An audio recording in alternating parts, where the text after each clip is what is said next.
ضعیف العمر افراد کے حقوق کی طرف توجہ دلانے کے لیے ہر سال 1 اکتوبر کو پاکستان سمیت پوری دنیا میں بزرگ افراد کا عالمی دن منایا جاتا ہے۔ آج سے 1400 سال پہلے پیغمبر اسلام حضرت محمد صلی اللہ علیہ وآلہ وسلم نے والدین اور بوڑھے اشخاص کی عزت و تکریم کرنے اور ان کے ساتھ حسن سلوک کرنے کا حکم دیا۔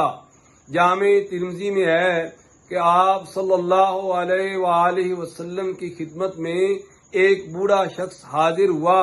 لوگوں نے اس کو جگہ دینے میں تاخیر کی تو آپ نے فرمایا جو ہمارے چھوٹوں پر رحم نہ کرے اور بڑوں کا احترام نہ کرے وہ ہم میں سے نہیں۔